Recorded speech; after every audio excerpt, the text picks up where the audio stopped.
Hi dear students, welcome back to e-classes. Myself Santosh Vijay. Dear students, in previous class we discussed about the module 4. In that we discussed about fabrication of nanomaterials.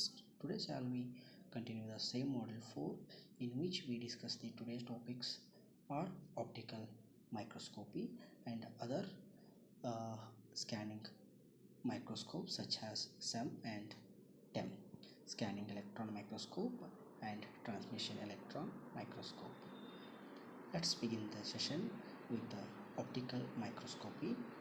It is the most important tool to study of microstructure, despite the fact that more sophisticated electron metrology instruments such as scanning electron microscopy, generally we can call it is a SEM, and transmission electron microscopy, generally we can say it is a TEM, have been evolved.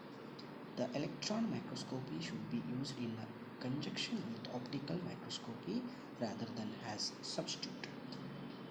All examinations of microstructure should begin with the use of the optical microscope, starting at low magnification such as 100x magnification, followed by progressively higher magnifications to assess the basic characteristics of the microstructure efficiently. The most common microstructures can be observed with the optical microscope and identified based on their characteristics. Now, as we can see that, dear students, this is the optical microscopy image. It is a type of microscope which uses the visible light and system or lenses to magnify the image of small samples. The sample from an optical microscope can be captured by the normal light sensitive cameras to generate a microscope. From the human eye to intermediate image to objective lenses to specimen to the condensed lenses. The function is to create a magnified image of the specimen. Consists of three basic functions of obtaining a clear sharp image, changing the magnification and bringing to focus. The main principle of this optical microscopy, it creates the magnified image by combining the objective lenses and making an inverted real image, and magnifies the image further, move with an eyepiece to allow the users to observe it by naked eye. The applications of such kinds of optical microscopies are microelectronics field, nanophysics, biotechnology field, and medical diagnosis. And this optical microscopy has some advantages, which are medium cost and simple devices, fast and adaptable to all kinds of sample systems, easy to be integrated with the digital camera systems for data storage and analysis. And this optical microscopy has some limitations, which are high level of magnification cannot be achieved and low resolution problem. Now coming to the scanning electron microscope, dear students, as we can see the image on the slide, dear students, a scanning electron microscope, which is generally we can say as it is a SEM, is a powerful magnification tool that utilizes the focused beam of electrons to obtain the informations. The high resolution three-dimensional images produced by the SEM provide the topographical and morphological and compositional information, makes them invisible in a variety of science and industrial applications. Now let us discuss the working principle of SEM and imaging. A scanning electron microscope provides the detailed surface information by tracing the sample in a raster pattern with an electron beam. The process begins with an electron gun generating a beam of energetic electrons down the column and into a series of electromagnetic lenses. These lenses are tubes warped in a coil and referred to as a solenoids. The coils are adjusted to the focusing incident electron beam onto the sample. As we can see the scanning coils, and this is the electron beam and this is the electron gun. These adjustments causes the fluctuation in voltage, increasing, decreasing the speed in which the electrons come in contact with the sample surface. The controlled via computer, the SEM operator can adjust the beam to control the magnifications as well as determine the surface area to be scanned. The beam is focused onto the stage where the solid sample is placed. The most samples are required some preparations before being placed in the vacuum chamber. Of the variety of different preparation processes, the two most common processes used prior to SEM analysis are sputter coating for non-conductive samples and hydration of most biological specimens. In addition, all samples need to be able to handle the low pressure inside the vacuum chamber. The interaction between the incident electrons and the surface of the sample is determined by the acceleration rate of incident electrons, which carry the significant amount of kinetic energy before focused into the sample. When the incident electrons come in contact with the sample, the energetic electrons are released from the surface of the sample.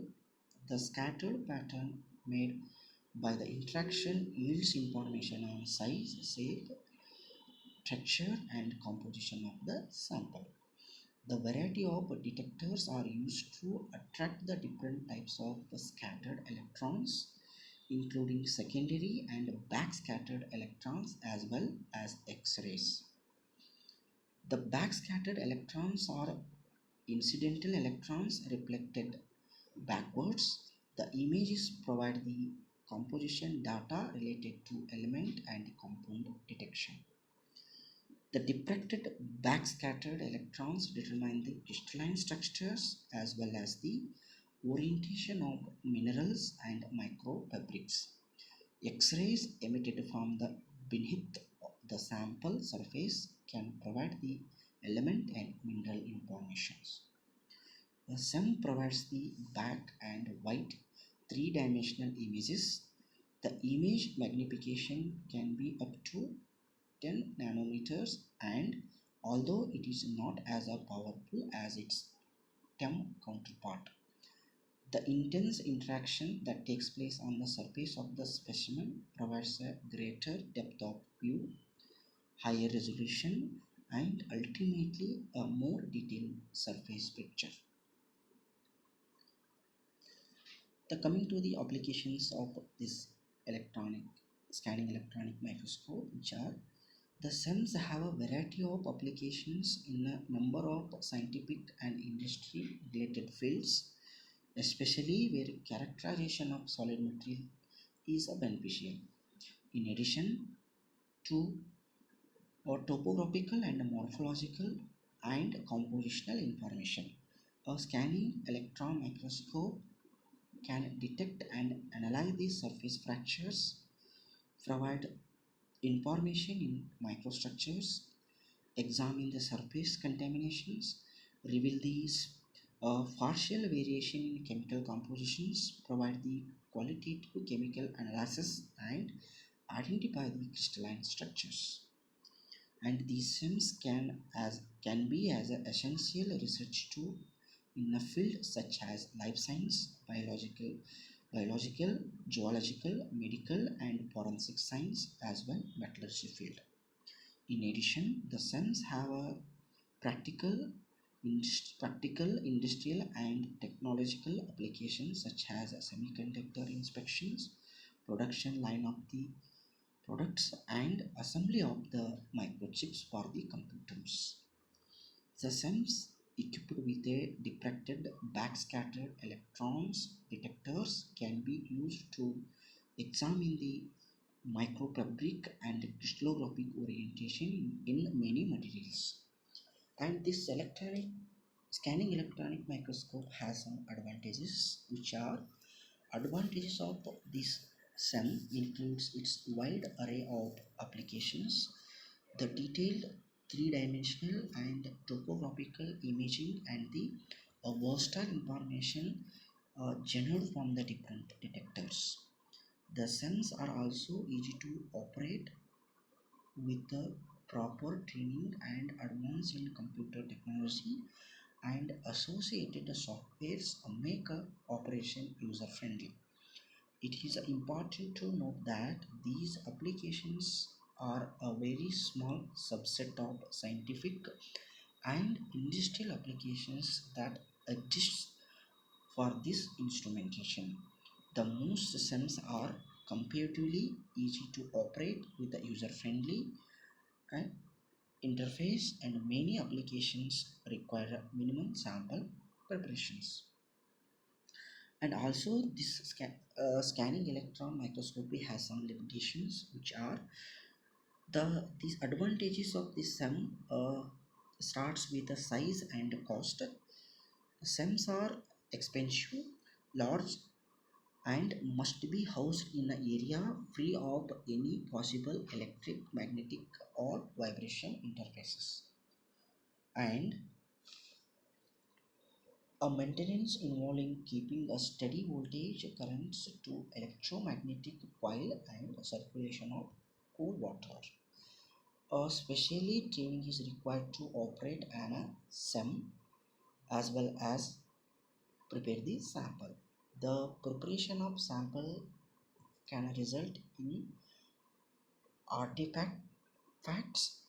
The negative impact can be minimized with a knowledgeable, experienced researcher being able to identify the artifacts from actual data as well as the preparation skill.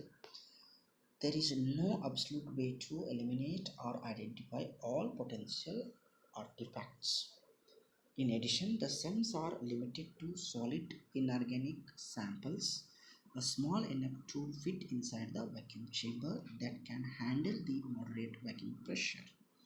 Finally, the SEMs carry a small risk of radiation exposure associated with electrons that scatter from the beneath the sample surface. Hope you understand, dear students, a working principle as well as advantages and limitations of a scanning electron microscope. Now we'll move on to the transmission electron microscopy. Generally, we can say it is TEM. The TEM is utilize the energetic electrons to provide the morphologic, compositional, and crystallographic information on samples at a maximum potential magnifications of 1 nanometer. The TEM are the most powerful microscopes. The TEMs produce the high resolution two-dimensional images, allowing for a wide range of educational and science and industrial applications. The working principle of TEM and imaging, dear students, let us discuss. The transmission electron microscope provides a high resolution black and white image from the interaction that takes place between the prepared samples and energetic electrons in a vacuum chamber. The air needs to pump out of the vacuum chamber, creating a space between the electrons are able to move. The electrons then passes through the multiple electromagnetic lens, as you can see, dear students. These solenoids are tubes with a coil warped around them. The beam is passes through these solenoids down the column, makes contact with the screen where the electrons are converted to a light and form an image. Hope you understand. This image can be manipulated by adjusting the voltage of the gun to accelerate or decreases the speed of the electrons, as well as changing the electromagnetic wavelength via solenoids. The coils focus image onto the screen or photographic plate. During the transmission, the speed of the electrons directly uh, correlates to the electron's wavelength. The faster the electrons moves, the shorter wavelength and the greater the quality and detail of the image.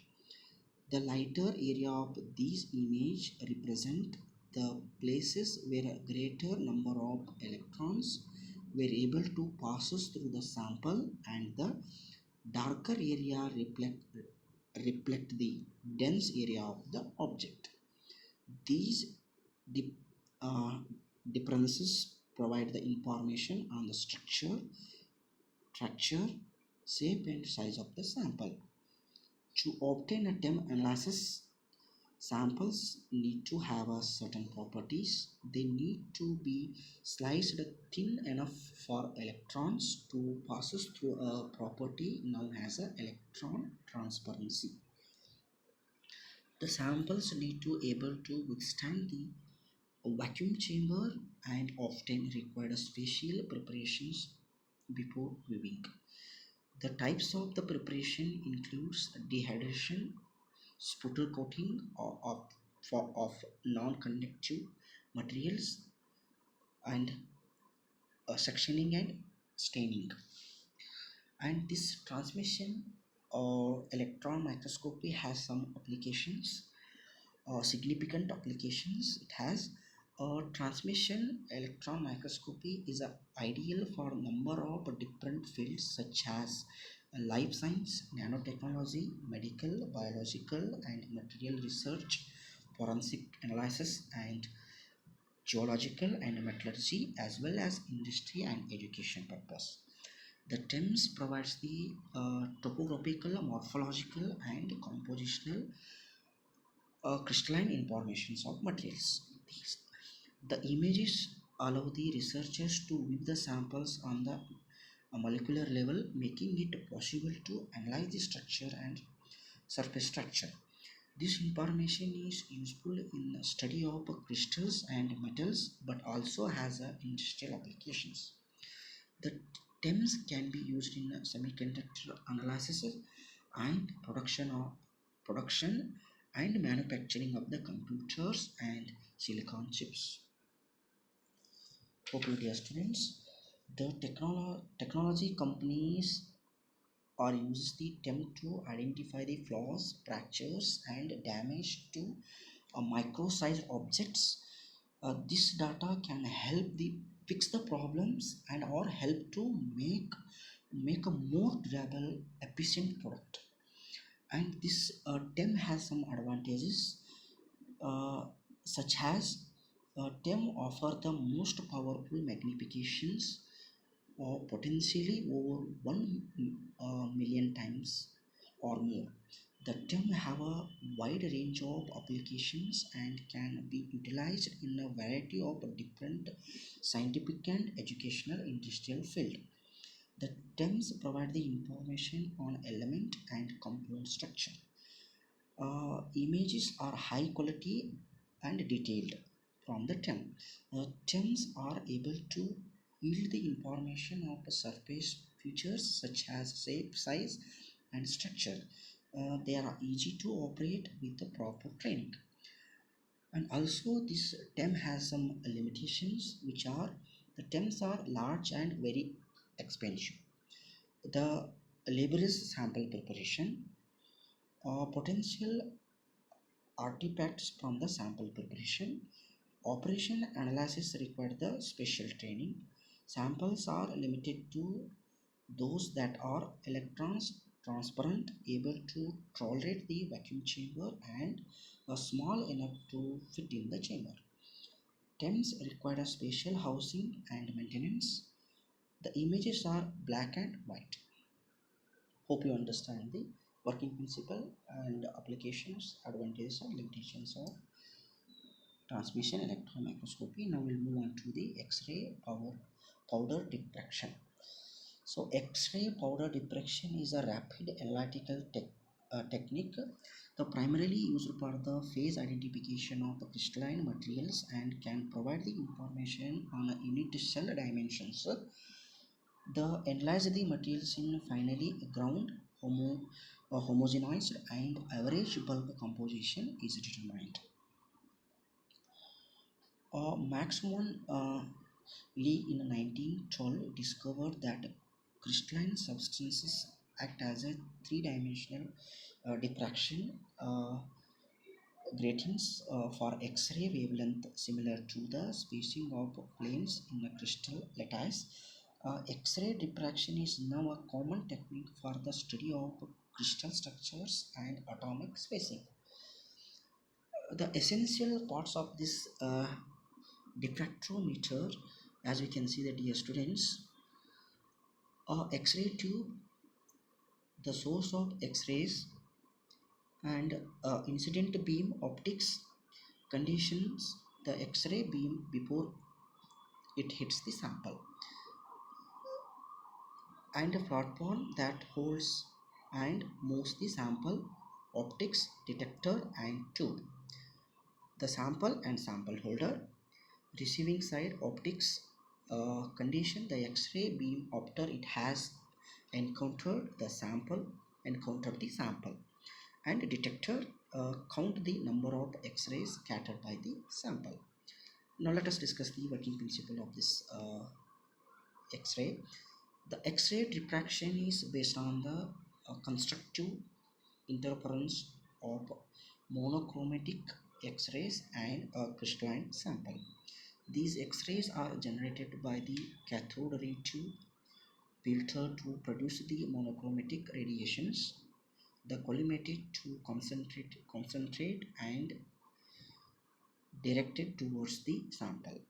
The interaction of the incident rays with the sample produce the constructive interface when the condition is satisfied. Satisfy the Bragg's law. So n lambda is equal to 2d sine theta. This law relates to the wavelength of the electromagnetic radiation to the diffraction angle and the lattice spacing in a crystalline sample. These diffracted X-rays are then detected, passed, and counted by the scanning the sample through the angle of 2 theta. All possible diffraction direction of this lattice should be attained due to the random orientation of the powdered material. The conversion of this diffraction peaks to the d-distancing, which means the distance between the planes of atoms, and gives rise to the diffraction peak, allows the identification of the mineral because each mineral has a set of unique d spacing. Typically this is achieved by the comparison of d spacing with the standard reference patterns. All the diffraction methods are based on the generation of X-rays in X-ray tube. These X-rays are directed at the sample and the diffracted rays are collected. A key component of all the diffraction is the angle between the incident and the diffracted rays. The powder and single crystal diffraction vary in instrumentation beyond this. X-ray beyond now let us discuss the applications of this X-ray powder diffraction is most widely used for the identification of unknown crystalline materials, for example minerals in organic compounds. The determination of unknown solids is critical to studied in geology, environmental science, material science and engineering and biology. Now coming to the other applications include for this X-rays technology, the characterization of crystalline materials, identification of fine-grained minerals such as clays and mixed layer clays that are difficult to determine the optically, and also determination of initial dimensions, and also the measurement of sample purity. With the specialized techniques, X-ray can be used to determine the crystal structures using the revealed refinement, determination of model amounts of minerals, quantitative analysis, characterization thin films samples by determining the lattice mismatch between the film and substrate, and to inferring the stress and strain, determining the dislocation density and quality of the film by rocking curve measurements, and also measuring the superlattice in a multi-layer uh, epitaxial structure, and determining the thickness, roughness, and density of the thin film using the glancing incidence X-ray reflectivity measurements, and to make the structural measurements such as the orientation of grains in polycrystalline samples. And this X-ray powder diffraction has some advantages, uh, which are uh, a powerful and rapid techniques for identification of an unknown mineral, and also in the most cases it provides an so unambitious mineral determination, and mineral samples preparation is required. XRD units are widely available. The data interpretation is relatively straightforward, and this X-ray diffraction have some limitations, uh, which are the homogeneous and single phase minerals is the best for identification of an unknown, which must have access to a standard references file of inorganic compounds, and requires the tenth of a gram of materials which must be ground into a powder. And for mixed materials, detection limit is nearly equal to 2% of sample. For initial determination, induction of the patterns for non-isometric crystal systems is complicated. Peak overlay may occur, and uh, worseness of high angle reflections. Now let's coming to the scanning probe microscope, dear students. This is the one more technique to study the nanoparticle sizes. Scanning probe microscope gives the researchers imaging tools for the future, as these specialized microscopes provide a high image magnifications for observations of three-dimensional shaped specimens. Uh, this renders not only enhanced the image but specimen properties, response and reaction or non-action when the specimen are stimulated or touched. Rohrer and Binning were awarded the Nobel Prize in Physics in 1986 for their work in beginning scanning probe microscope technology from the drawing board to the laboratory. The scanning probe technology at the microscope level is found in both academic and industrial laboratories today, including physics, biology, and chemistry, and are now standard analysis tools for the research and development. The SPM technology, uh, the ability to observe the specimen in three dimensions in a real time, plus manipulating the specimens through the application of an electrical current with a physical interaction using the tip of the probe. Viewing the specimen in a variety of environments in by scanning probe microscopes via scanning probe microscope, the SPM are also widely uh, used. The specimens can now be viewed at the nanometer level, and instead of light waves or electrons, the SPM uses a a delicate probe to scan a specimen's surfaces, eliminating the many of the restrictions that light waves or electronic imaging lenses. Now, the working principle of this SPM is SPM are a very powerful family of microscopes, sometimes with a resolution of less than the nanometers. An SPM has an probe tip mounted on the end of the cantilever. The tip can be as sharp as a single atom. Uh, it can be moved precisely and accurately back and forth across the surface, even atom by atom. When the tip is near the sample surface, the cantilever is deflected by the force. The SPM can measure the deflections caused by the many kinds of forces, including the mechanical contact, electrostatic force, magnetic force, chemical bonding, van der Waals forces, and capillary forces. The distance of the deflection is measured by the laser that is reflected off the top of the cantilever and into an array of photodiodes. SPM can detect the differences in the height that are a fraction of nanometers about the diameter of the single atom. The tip is moved across the sample many times. This is a way. These are called as a scanning microscope. A computer combines the data to create an image. The image are inherently colorless because they are measuring the properties rather than the reflection of light.